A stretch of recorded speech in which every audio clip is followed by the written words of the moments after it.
Your comfort zone isn't protecting you. It's quietly killing your potential. It doesn't happen all at once. It's not like you wake up one morning and realize you've been robbed of your ambition, your drive, your hunger for more. No, it's slower than that. Subtle, like a dimming light you barely notice until the room is almost completely dark. The comfort zone is clever. It doesn't feel like a trap. It feels warm, familiar, safe. It whispers in your ear that you've earned the right to relax, that you've already done enough, that you don't need to take risks anymore. And because it doesn't threaten you outright, you never feel the need to escape. But safety without growth is just a softer kind of decay. The walls of your comfort zone don't close in suddenly. They shift a millimeter at a time. And the smaller your world becomes, the easier it is to convince yourself that this is where you're meant to stay. Most people don't fail because they aim too high and miss. They fail because they stop aiming altogether. They trade uncertainty for routine. They confuse stillness with stability. They tell themselves they're being smart, when in reality, they're just avoiding discomfort. The truth is, your comfort zone doesn't keep you safe from life. It keeps you safe from yourself, from the version of you that would terrify the person you are right now. That version demands more, risks more, and feels more. And the more you feed the comfort zone, the hungrier it becomes. It starts by making you hesitate before trying something new. Then it convinces you to avoid anything unfamiliar. And before long, you can't even remember the last time you did something that scared you, or something that truly excited you. So, if you've been wondering why you feel stuck, why life feels smaller, even though nothing dramatic has changed, it might be because you've been mistaking comfort for happiness. Before we break this illusion apart, make sure you subscribe to this channel right now, because what you're about to learn could be the very thing that breaks you out of this prison before it's too late. Because the comfort zone doesn't just stop your progress, it rewrites the way you think. The reason the comfort zone feels so natural isn't because you're lazy. It's because your brain is addicted to familiarity. Thousands of years ago, this instinct kept your ancestors alive. If they found a safe cave, a reliable food source, a routine that worked, their survival chances went up. And your brain, the same brain that's wired into you today, learned a simple equation. Familiar equals safe. Unfamiliar equals danger. But here's the problem. That equation hasn't updated for modern life. The same mechanism that once kept you from wandering into predator territory now keeps you from applying for that new job, starting that side project, or speaking to someone who might change your life. It's not because you can't do these things. It's because your mind still treats the unknown as a threat. This is where dopamine enters the picture. Dopamine isn't just the pleasure chemical people talk about. It's the neurotransmitter of motivation. Every time you do something that feels easy and familiar, dopamine rewards you. That's why scrolling your phone, binge watching, or repeating the same routines feels so satisfying in the short term. Your brain says, "See? This feels good. Let's do more of this." The catch? Dopamine doesn't care if the thing you're doing is actually helping you grow. It just wants the easiest path to reward. And your comfort zone offers the cheapest, fastest hits. Meanwhile, your amygdala, the brain's fear center, is on high alert the moment you even think about stepping into something new. That presentation you've been avoiding? The amygdala treats it like a life or death situation. Asking someone out? Your amygdala sends the same adrenaline spike your ancestors would have felt facing a wild animal. Here's the cruel twist. The amygdala can't tell the difference between real danger and imagined danger. It reacts to uncertainty itself, which means even harmless opportunities can trigger your fight or flight response. And this is how the familiarity loop is born. You try something new, it feels uncomfortable. Your brain labels it as unsafe. You retreat to what's familiar. Dopamine rewards you for playing it safe. And the cycle repeats. The longer you stay in this loop, the harder it is to break free. Not because you're incapable, but because your neural pathways start to harden around this pattern. The more you avoid discomfort, the more your brain becomes wired to avoid it automatically. And here's the most dangerous part. This loop doesn't just waste time. It shrinks your world. Every avoided challenge becomes proof to your subconscious that you can't handle it. And slowly, without you noticing, you stop even considering the possibilities that once excited you. The comfort zone doesn't slam its doors shut. It just keeps quietly lowering the ceiling until you can't even stand up straight inside it. And unless you understand this wiring, unless you see the trap for what it is, you'll keep mistaking this prison for a sanctuary. But knowing how your brain works is only the first step. To truly escape, you have to confront the cost of staying where you are, the damage comfort does when it's left unchallenged. And that's where we go next. Because once you understand how your brain is wired to keep you in place, you also have to confront the cost of staying where you are. The damage comfort does when it's left unchallenged. This is where the danger becomes almost invisible. The comfort zone doesn't just hold you still. It slowly reverses the progress you've already made. Your brain is built on something called neuroplasticity, the ability to adapt, rewire, and grow new connections based on the challenges you face. But neuroplasticity is a double-edged sword. If you keep pushing yourself, it sharpens you. If you stop, it starts dismantling the very pathways that made you capable in the first place. Unused skills don't just sit there waiting for you. They weaken. The neural connections fade. Tasks that once felt easy begin to feel impossible, not because you've aged, not because the world has changed, but because you allowed those circuits to decay. And it's not just your skills that fade. It's your emotional resilience. This is emotional stagnation. The point where your tolerance for discomfort gets so low that even the smallest challenges feel overwhelming. A minor setback feels like a disaster. A difficult conversation feels like a mountain, and every little stressor drains you faster than it used to. When you stop stepping into the unknown, your mind forgets how to solve problems it hasn't seen before. Problem solving is a muscle, and inside the comfort zone, that muscle atrophies. You stop taking initiative. You stop thinking creatively, and without realizing it, you begin outsourcing your own decisions, waiting for someone else to tell you what to do. And if this continues for long enough, you fall into something darker. Something psychologists call learned helplessness. This is the point where your default setting becomes inaction. You stop trying, not because you're lazy, but because you've convinced yourself it won't matter. You see obstacles and automatically assume they're too big. You see opportunities and assume they're not meant for you. It's the quiet death of self-belief. And the longer you let it take root, the more your identity shifts from, I can figure this out, to, I can't do that. Once that shift happens, your world doesn't just get smaller, it collapses inward. The most terrifying part? This damage compounds over time. 1 year in your comfort zone might feel harmless. But 5 years? 10? You wake up one day and realize you're not just standing in the same place. You've lost pieces of yourself along the way. Skills, confidence, resilience, gone. This is why the comfort zone is so dangerous. It doesn't just waste your time. It dismantles the person you could have been.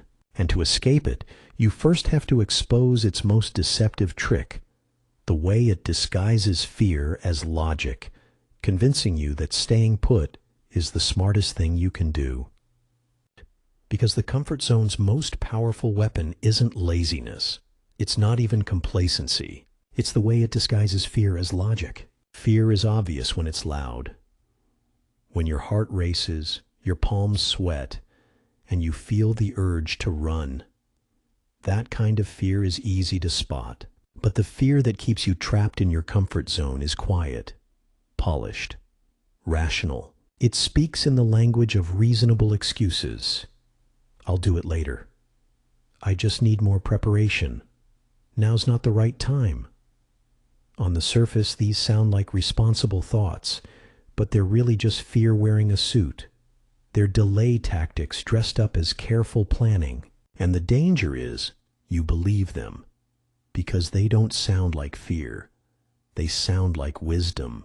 This is where cognitive dissonance comes into play. Your brain doesn't like holding two conflicting truths at once. So when deep down you know you should act, but you feel afraid, your mind tries to resolve the discomfort. How? By convincing you that you're actually content with where you are. You'll tell yourself you're not starting that business because you value stability.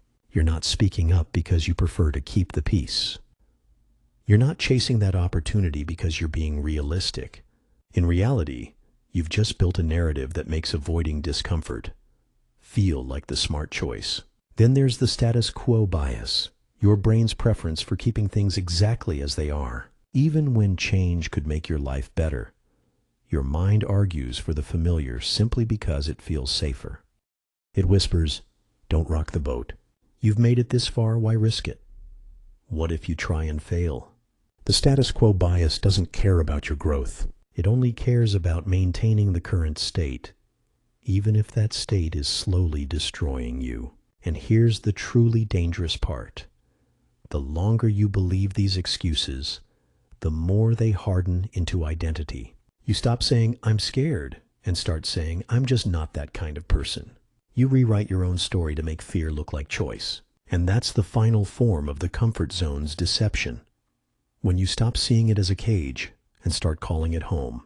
But once you see these patterns, you can't unsee them. You realize that staying comfortable isn't neutral. It's costing you everything you could become. Which brings us to the real turning point. Not just recognizing the trap, but knowing how to step out of it without overwhelming yourself.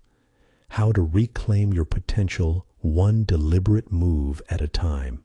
Because once you see the comfort zone for what it is, the next question becomes, how do you leave it without drowning yourself in fear?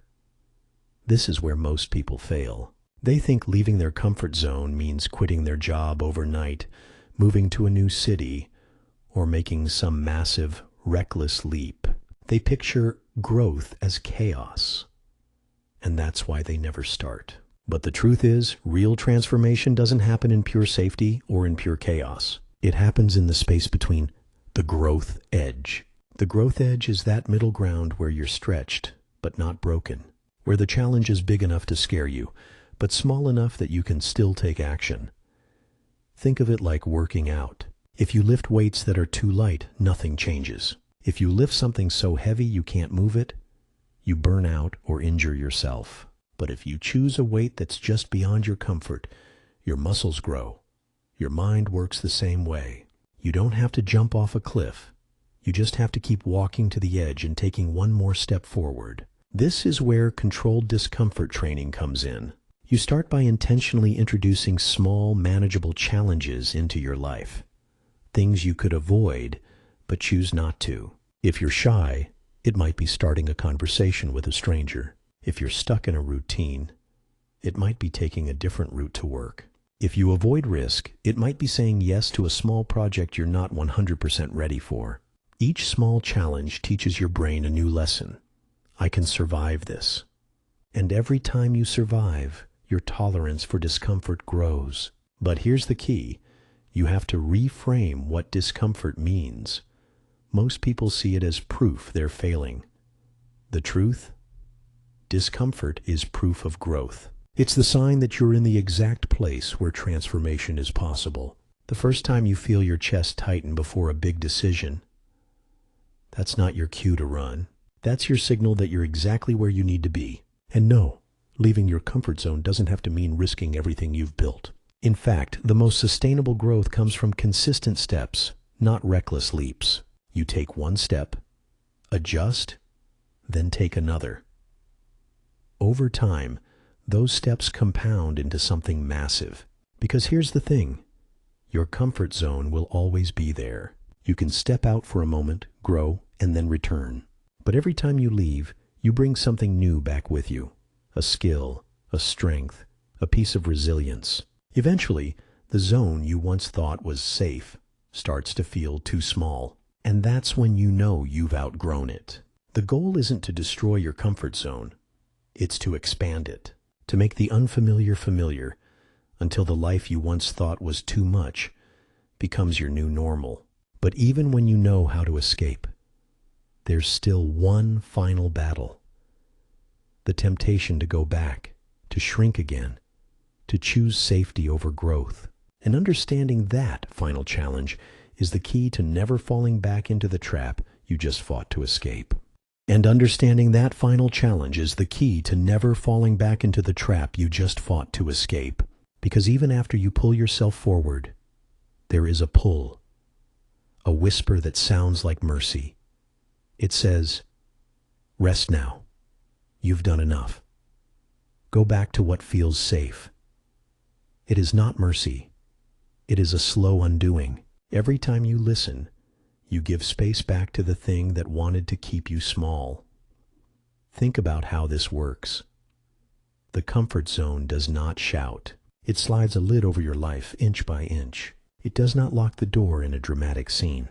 It lowers the ceiling a millimeter at a time until the room no longer fits the person you could become. Call it a coffin. Call it a slow shrinking. The image matters less than the reality. Each day you choose convenience over challenge, the walls move close. That movement has a rhythm, a missed opportunity here, a politely declined risk there, a reason you tell yourself for why tomorrow is better. Those small compromises compound. They are interest rates on a future you will never withdraw. They turn into habits, then into identity. Soon you are not just choosing comfort, you are defending it. And there is a deadline you cannot see, not a calendar date, but a biological and psychological window. Skills atrophy from disuse. Curiosity dulls when it is unused. Emotional muscles weaken when not tested. The longer you wait, the higher the cost of re-entry. Some doors close and do not open in the same way again. Opportunities have windows. Relationships have seasons. Timing matters in ways you do not notice while you are sitting in ease. This is not dramatic language for effect. It is practical truth. You lose momentum. Your circle changes. Momentum is not just about luck. It is about the repeated choice to do the uncomfortable thing enough times that your world expands. Without momentum, the steps you once took with confidence feel heavy and foreign. And there is the irreversible part. Some losses cannot be fully recovered. Missed chances to learn a craft at a young, hungry point. Bridges you never built because you avoided the first awkward conversation. The respect earned by risking when it mattered.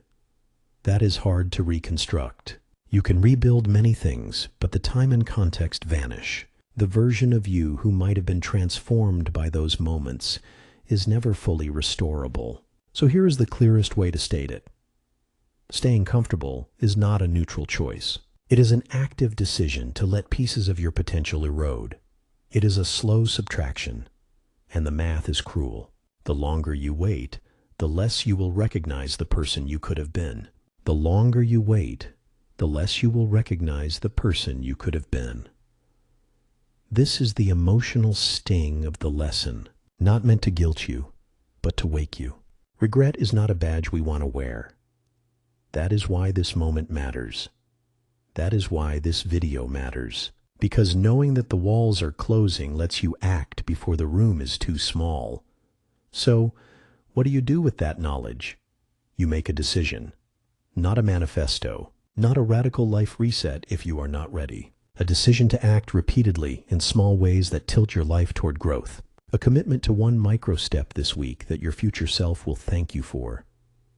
And yes, that step can be small. A conversation you initiate.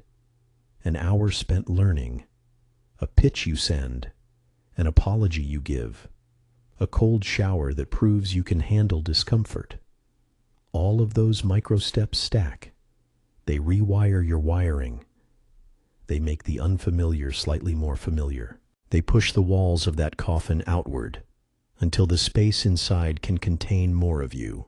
Before we close, hear this. You do not need to be fearless.